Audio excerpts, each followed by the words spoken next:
Clearly, clearly there's a war on a divine feminine. Who is the divine feminine? The woman, the black woman, who is responsible for not just every culture, every race. And why I say there's a war in her? Well, let me put 2 points together. First of all, I believe that Satan has manifested himself in the form of man. I didn't say a man. So if you're trying to subliminally take credit for being Satan, stay in your lane, bruh. But I say Satan has become man or disguised himself or took over the minds of the man because the man has major psychopathic, psychological control issues. The man wants and is controlling every single aspect of life. And still, it is not enough. Laws are being broken, whether it is policing laws, natural law, universal law, physical law. I mean, you're entitled to your personal space as a woman. And yet, man always finagles a way to either discredit you, silence you, interrupt or invade your personal space, and make it somehow acceptable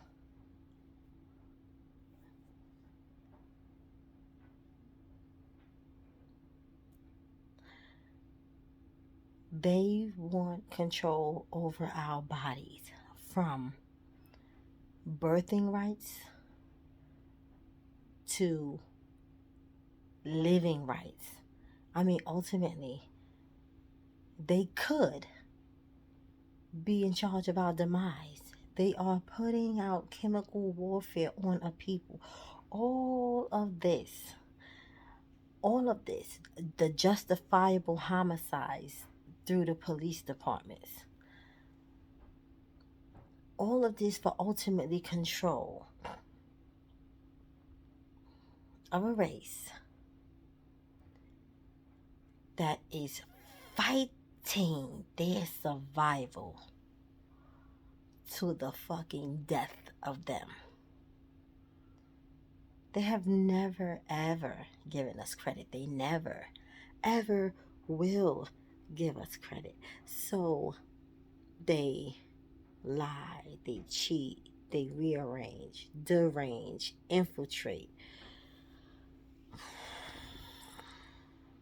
You name it. Any type of negative, derogatory, hateful, low level vibe that they can do to try to destroy God's people, the woman.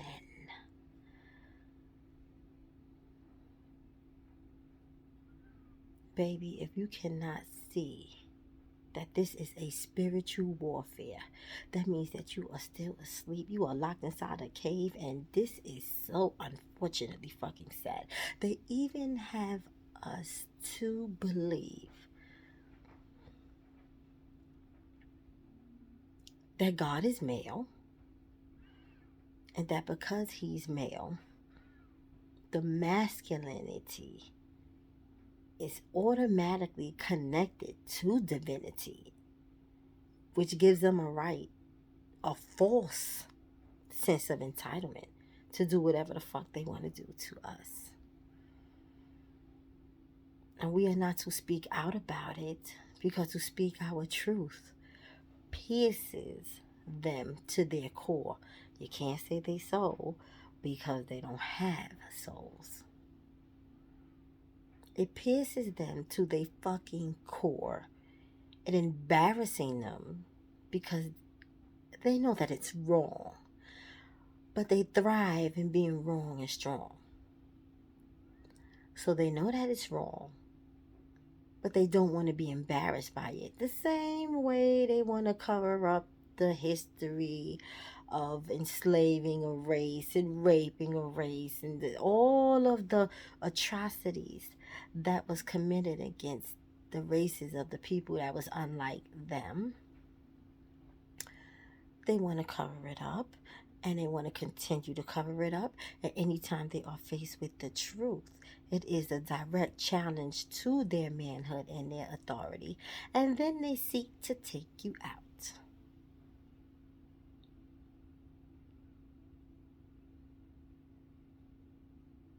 And do I really need to touch on all of our warriors who are supposed to protect the divine feminine, the same way those Satanists protect their women, and their women are not divine? Our warriors that are supposed to protect us, we are supposed to team up with them and protect our communities and our culture of a people. Well, they are so distracted with asinine shit. They are so broken that instead of partnering up and being allies with us, they are convinced that we too are the enemy, and they seek to take us out, our very own.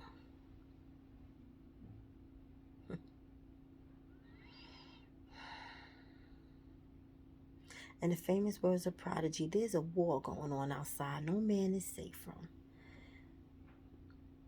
because it's spiritual. So, just a few words of advisement, if I may, because I am not a politician, clinician, physician, or a delegate of the sorts, but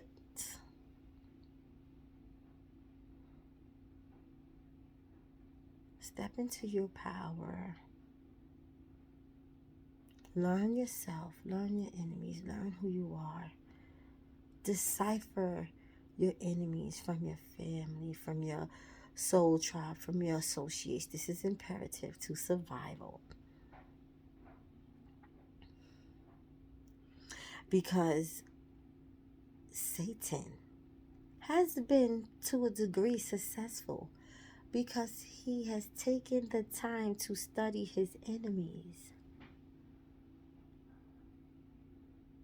We don't do that. We should do that. We need to do that. And you need to know. And you need at this point to overstand. Understand, yes. But you need to overstand that the coming of God is in the rise of the people, of God's people. And that upon his arrival, he is not coming so that we can ride on his coattail. He is also a God of war. He needs strong allies.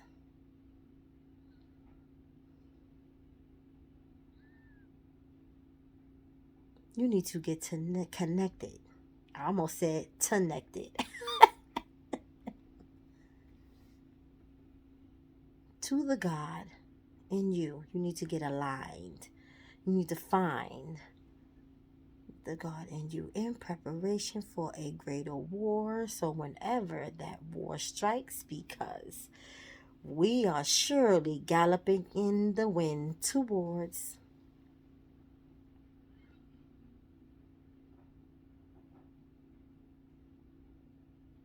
you will be able to survive that. Because, oh yeah, they have it set up for their win and their survival. I mean,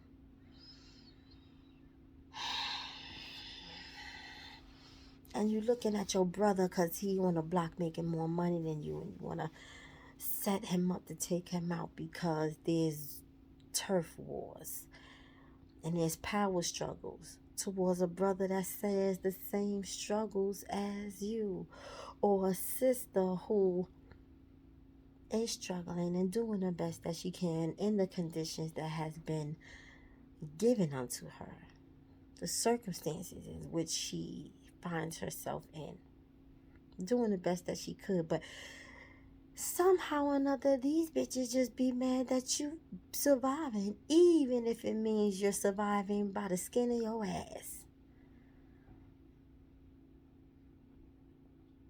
There's a misplacement of power. You really don't know what power is if you cannot stand up and defend yourself against the real enemy. I'm just sharing the diary of Wild Sage. Wild Sage. People who takes the kindness of one as a weakness. It is sad. It saddens me that, let's just say Nate Turner.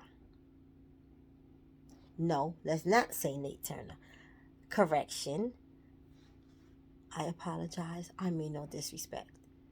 Let's say Nat Turner or Harriet Tubman. Now, history lets us know that Harriet Tubman, short story, I'll be brief. Harriet Tubman carried a shotgun that had one bullet in it, and it was just in case they ran into slave catchers. She would be able to defend the slaves and continue them on to freedom. But that is not the truth in the story. That is what we were told. That was what we were educated to believe. The truth of the story is she indeed carried a shotgun with one bullet in it, but that bullet was for the nigger that was scared of freedom. That bullet was for the nigger who would prefer to be enslaved. The nigga that had no dedication to his own liberation.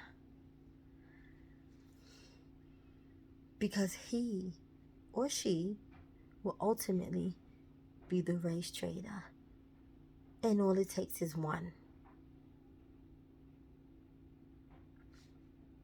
One trader, one person, one bullet. So, continue praying, yes.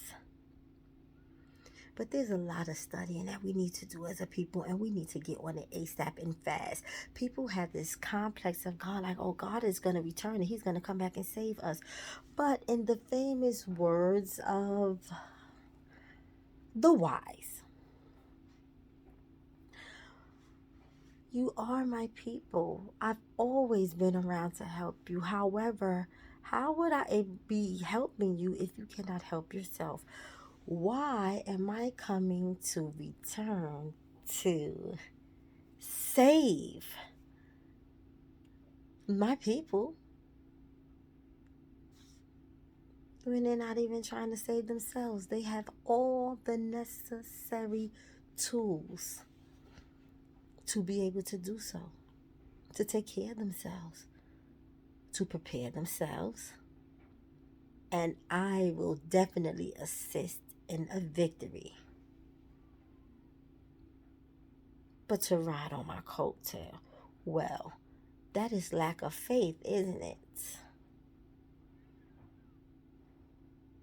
Faith without works is dead. My dears, prayer isn't enough. I don't care what the damn preacher is telling you, and this is why I'm not religious. This is why I'm spiritual. And this is my way of connecting directly with the Creator. I refuse to have a religion of people, a group of sinners, if you will, convince me, educate me, indoctrinate me, even debate with me on how I should be living. I don't need anyone to govern me. God is already doing that for me. I don't need a group of people to praise with me or give worship with me.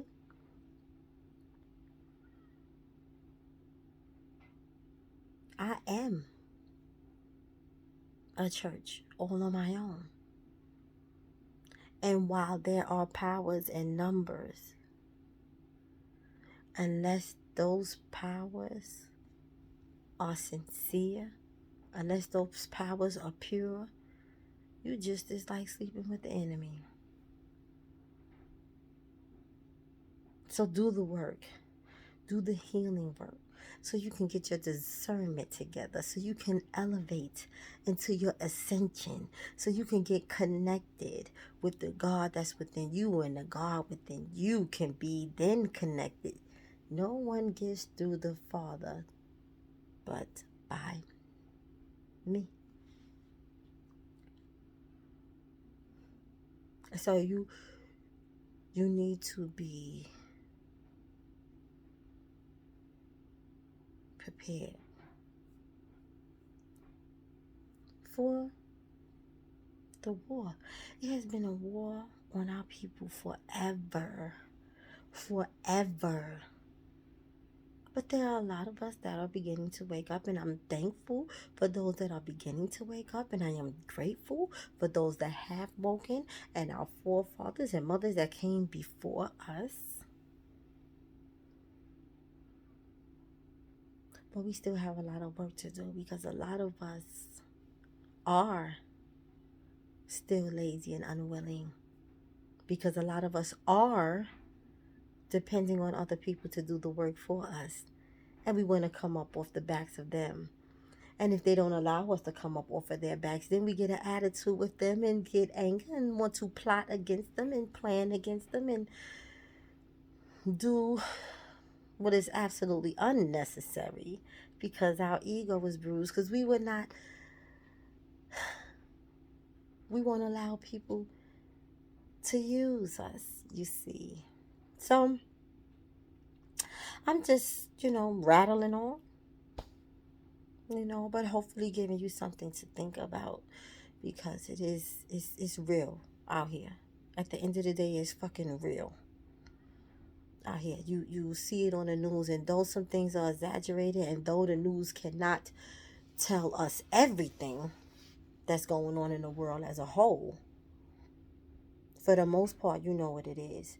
Now you need to figure out what to do.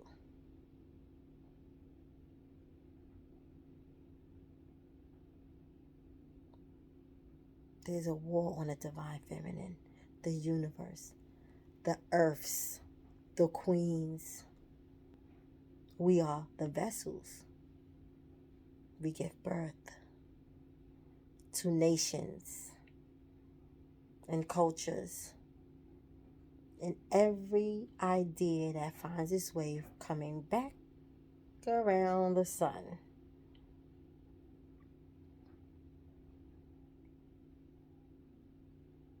So get busy. Stop worrying, please, about what this nigga doing, what he ain't doing, who he doing it with, and why it ain't you. Step into your divinity and everything else will fall into place. Everything. People will automatically be where they're supposed to be, and those that are not supposed to be will be removed from your life. Stop holding on to motherfuckers that God is trying to remove from your life, which is another great point, if I don't say so myself. Why did God come down, swoop down to purposely try to save you when from spiritual aspect, when he's looking down, he's trying to help you, save you from certain circumstances that will put you in a negative situation, a negative vibe, a negative outcome, an outcome that is not purposeful for you, an outcome that is not serving you. But you won't trust him to do it from up there. When he's speaking with you intuitively, when he's coming to you in prayer, with answers, in meditation, within you, when you are connected, when you are online, when he's giving you feedback and telling you what it is, and you turn around and do the exact opposite because it is not the outcome that you want. But this is the same God that you're saying is going to ride in on a pair of horse and save you.